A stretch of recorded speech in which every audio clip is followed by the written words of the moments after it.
자기들 지지하는 사람들 모아놓고 형식적으로 선거해놓고 박수치고 거의 뭐 대통령 당선율이 거의 99%라고 보시면 돼요. 네.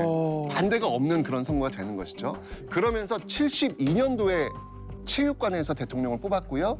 그다음이 78년도에도 대통령을 체육관에서 뽑아요. 계속 이어집니다. 79년도에서도 또 체육관에서 대통령을 뽑고요. 이때가 이제 최규하 대통령. 어디 체육관인가요? 몰랐어, 진짜. 근데 체육관 선거 말은 들었는데 저도 궁금해. 어떤 체육관? 장충 그리고 체육관? 장충체육관. 네. 그다음에 80년도 체육관에서 또 대통령을 뽑아요. 이게 이제 또 이제 전두환 대통령. 다시 81년도에 또 체육관에서 왜 이렇게 대통령을 체육관을 많이 뽑아요. 썼어? 이렇게 체육관을 좋아했지.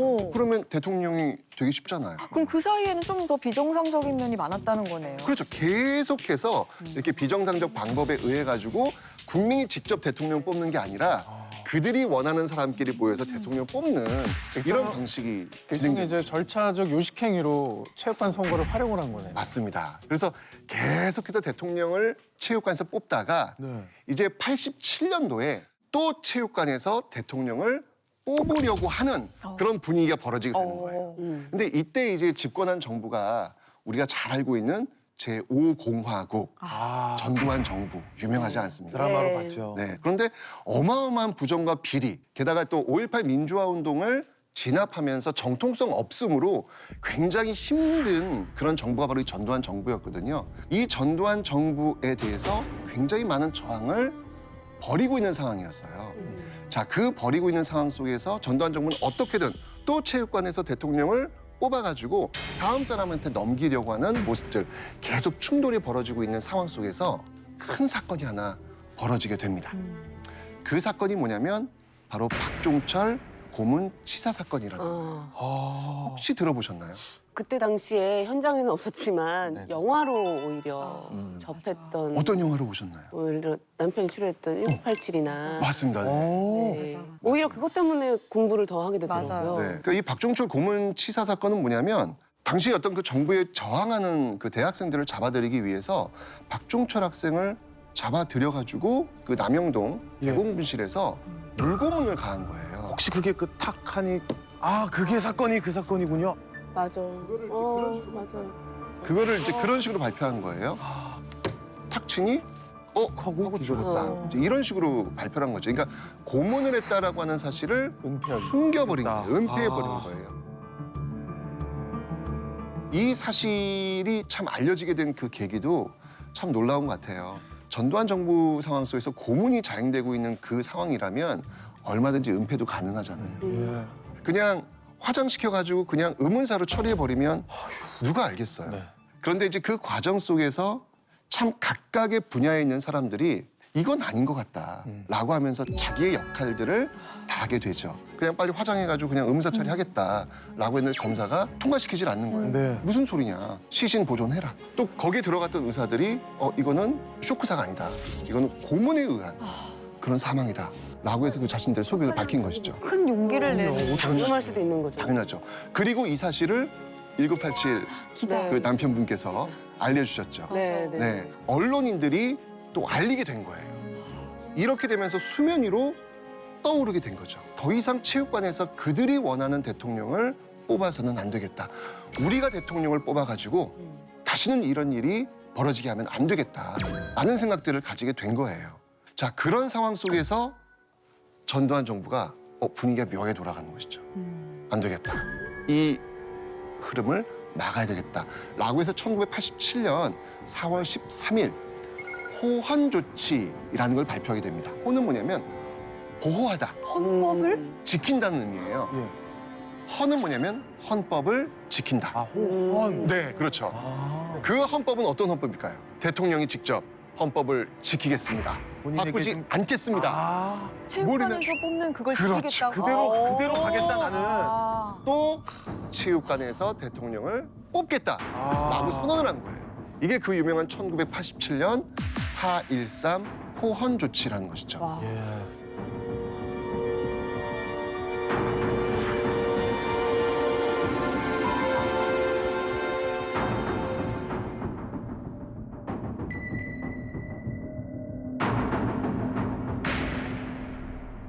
임기 중 개헌이 불가능하다고 판단하고 현행 헌법에 따라 부임자에게 정부를 이양할 것을 천명하는 바입니다.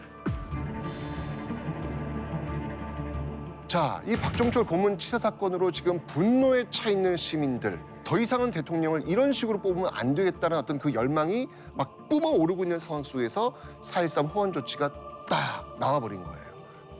어떠시겠습니까? 분위기가. 이거는 뭐 진짜 어떤 뭐 압박이 있더라도 그거를 일단 뚫고 나갈 것 같아요. 제가 못 참을 것 같아요. 그렇죠. 예. 이러면서 이제 이 학생들부터 이 항쟁으로 나서게 되는 것이죠. 거리로 나서게 되는 것이죠.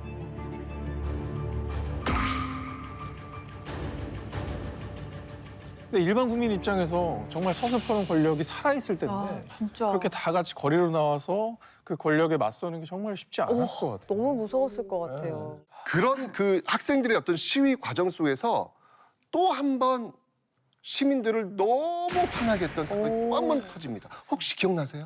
영화에도 잘 드러나 있죠. 아, 예. 그 이한열 열사 피격 사건이 이때 또 벌어지지 않겠습니까? 맞습니다. 그러니까 학생들이 시위하러 나왔는데 특히 이제 연세대학교에서 그 이한열 학생이 그 정문 앞으로 나오다가 돌아가는 과정에서 뒤쪽에서 최루탄 쏜 거예요. 네. 근데 쐈는데 최루탄 기본적으로 한 45도 각도 위쪽에서 쏴야 되거든요.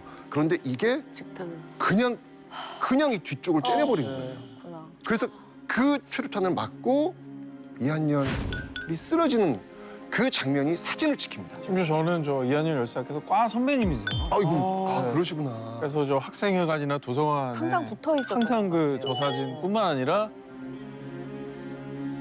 저는 그래서 어린 마음에는 항상 저분의 인생이 과연 어떤 의미일까 굉장히 가슴 아프게 다가왔던 그러게요. 네, 그런 사진이 아닐 수 없습니다. 맞습니다. 이렇게 되면서 시민들이 너무 이건 말도 안 된다.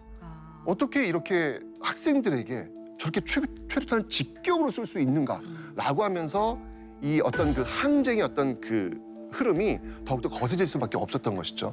그럼에도 불구하고 2월 10일 날 어떤 것들이 강행되고 있었냐면 바로 집권 여당에서 대통령 후보를 선출하는 예. 잠실체육관에서 선출하는 날이었거든요. 체육관이요. 그러니까 여기서 집권 여당에서 대통령 후보가 된다는 이야기는 그냥 대통령이 된다는 거나 마찬가지죠. 이 헌법상에서는. 네. 이런 6월 10일 날 이걸 막아야 된다라고 하는 시민들의 어떤 그 열망이 모여지게 된 거예요. 이러면서 시민들이 대거 광장으로 모이게 됩니다. 나오기 시작했군요. 그렇죠. 예. 와. 그 사진을 한번 제가 한번 보여드릴게요. 6월 항쟁의 어떤 사진을 한번 보여드릴게요. 와, 이게 어디죠? 저게 이게 지금 시청학 광장 그렇죠. 시청학 광장. 진짜 모든 사람들이 다 나왔다고 해도 돼요. 어마어마한 시위 어떤 모습들이 와. 보이고 있는 것이죠. 또 한 번 광장의 역사가 시작되고 있는 것입니다. 우와. 이게 기본적으로 이제 시위하면 학생들이 주도하는 그런 시위로만 보이잖아요. 근데 6월 항쟁은 좀 달랐어요. 여기에 이제 누가 들어오냐면 소위 넥타이 부대들이 등장을 하기 시작해요. 그러니까 회사원들이에요. 네. 일반 시민들이에요. 거기에 같이 박수 치면서 그때 외쳤던 그 구호가 뭐였냐면 호헌 철폐, 보안철폐. 독재 타도. 이게 이제 그 당시 아주 선명한 구호였습니다. 그러니까 아까 그 4.13 호헌, 헌법 지키겠다. 네. 체육관에서 대통령 뽑겠다. 라고 지금 전두환 정부에서 이야기하니까 그거 철폐하라. 독재 타도하겠다. 라고 하면서 이 광장으로 나오게 된 것이죠.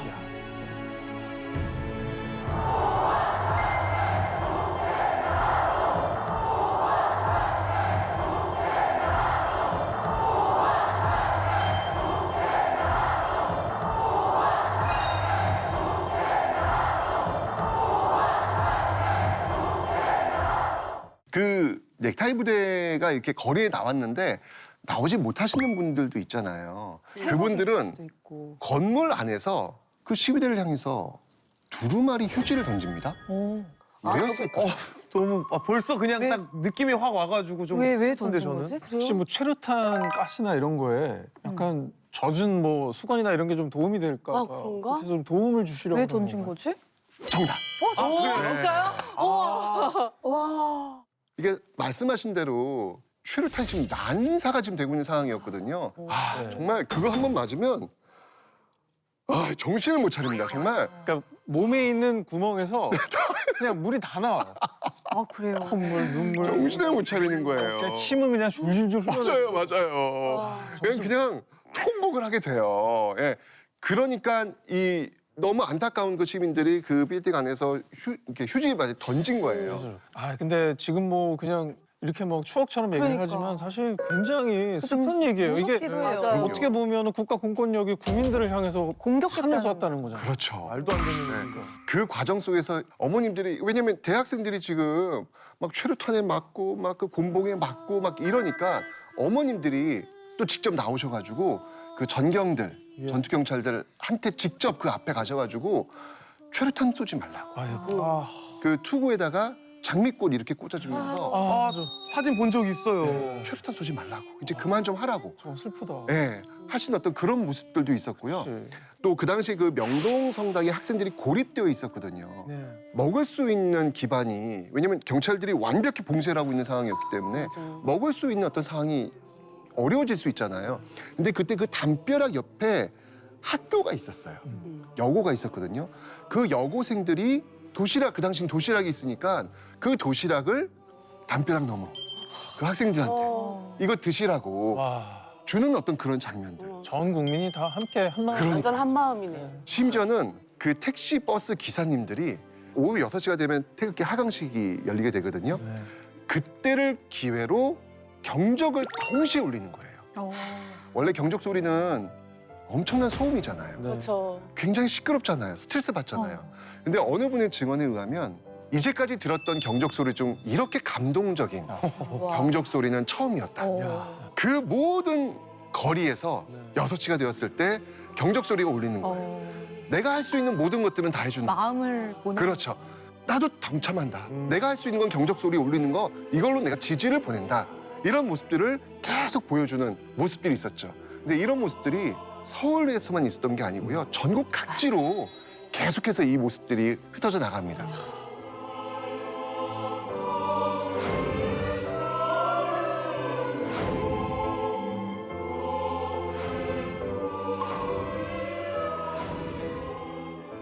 근데 그 과정 속에서 이제 많은 분들이 이제 의문을 갖는 거예요. 그럼 과연 그 당시 그 공안 정국 포갑적인 전두환 정부는 그럼 어떻게 했을까?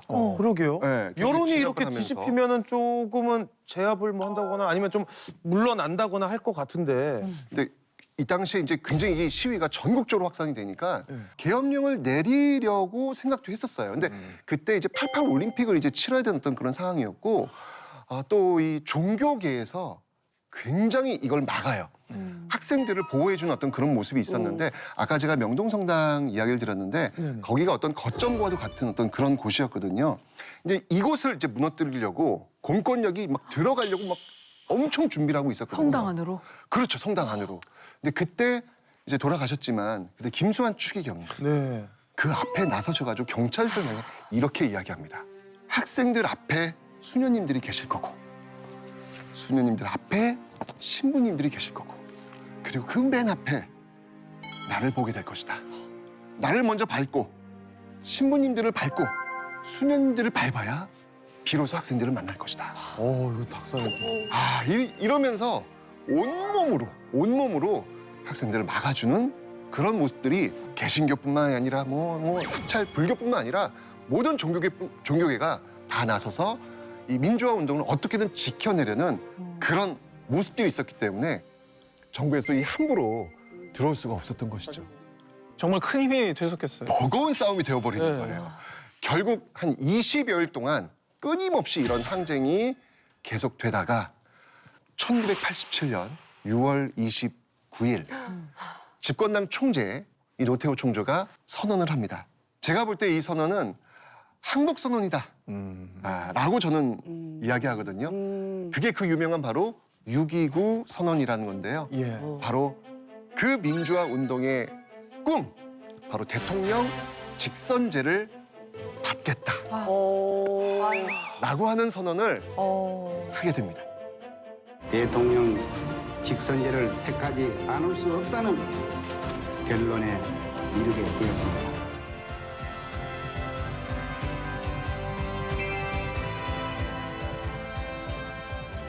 감동이다. 정말 6.29 선언이 나왔을 땐 축제의 현장이라고 보시면 돼요. 네. 어느 그 카페에서는 오늘만큼은 커피 무료. 막 이런 거 붙여놓고 어떤 음식점에서는 오늘 내가 다 쏜다.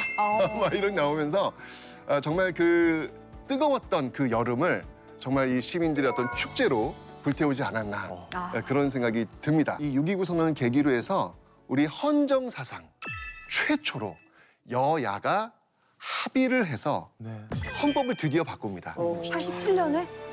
그렇죠. 야, 1987년. 우리 진짜 특별한 그러니까 해지였어요. 진짜 얼마 안 그러니까. 17년생들은 진짜 자부심 있어도 될 것 그래요. 같아요. 와. 민주주의 올리고 세대야. 네, 민주주의 세대네. 아니 우리가 자부심하면 우리 부모님이랑 아, 그렇죠. 감사한 마음을 감사하다고 가져야 해야죠. 되겠어요. 그 87년도 그 여야 최초의 합의해 본 그 개헌의 내용이 뭐냐면 바로 5년 단임 직선제예요. 지금의 형태. 정답. 와. 그렇게 맞습니다. 만들어준 네. 거구나. 그게 지금까지 이어지고 있는 거고 대통령 선거와 연결되고 있는 거예요. 아, 예. 그렇게 긴 역사가 아니에요, 진짜. 그러게요. 그러니까요. 그러네요. 네, 최근이에요. 생각해보니까.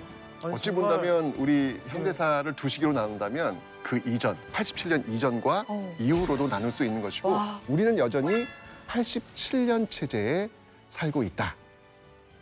우리가 지금 대통령을 뽑는 게 너무 당연한 거라고 생각을 하실 수 있겠지만 네. 전혀 그렇지 않다는 거예요. 지금 우리가 아침에 눈 떠가지고 그래 나 대통령 몇 번 찍으러 갈 거야 그러게. 라고 하는 이 일상의 삶이 그냥 만들어진 게 아니라 아까 이야기했던 그 뜨거운 6월 그 민주주의 함성 속에서 만들어졌다라고 하는 사실 그걸 우리가 오늘 놓치지 말아야 되겠다라는 내가 이야기 꼭 드리고 싶네요. 투표할 수 있다는 거에 자부심을 가져야 되겠어요. 맞습니다. 가슴이 네. 막 뜨거워지네요. 전 세계적으로 정말 이 6월 항쟁은 유례가 없는 그런 의미 있는 항쟁 아니겠습니까? 그럼요. 그들의 꿈은 딱 하나였던 거예요. 그 최루탄으로 눈물 콧물 범벅이 되면서 그 광장에 나섰던 이유는 딱 하나. 우리 뒤에 오는 아이들한테만큼은 대통령을 자신의 손으로 뽑을 수 있는 세상을 꼭 물려주겠다라는 꿈. 그 꿈으로 그 뜨거운 여름을 보내지 않았나라는 생각이 듭니다.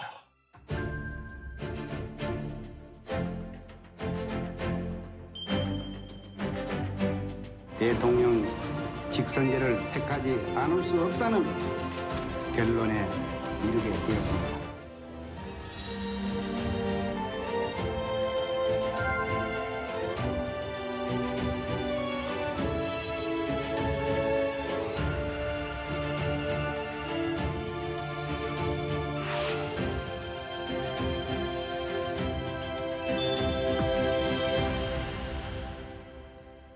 아는 것이 돈이다. 오늘은 제20대 대통령 선거를 맞아 특별히 의미 있는 역사를 함께 알아봤습니다. 정말 학창 시절에는 역사 시간에 정말 졸았던 기억밖에 사실 없었습니다. 예. 그래서 왜 지나간 걸 내가 왜 기억해야 될까? 어느 정도만 알면 되지라고 했는데 왜 우리가 역사를 알아야 하고 기억해야 하고 이때 이제 제 자식들 이 미래의 자손들에게 왜 알려줘야 되는지 오늘 선생님을 통해서 제대로 배웠습니다. 잊지 않겠습니다. 정말로요. 우리가 진짜 엄청난 역사의 선물을 저는 받고 있다는 생각이 들거든요.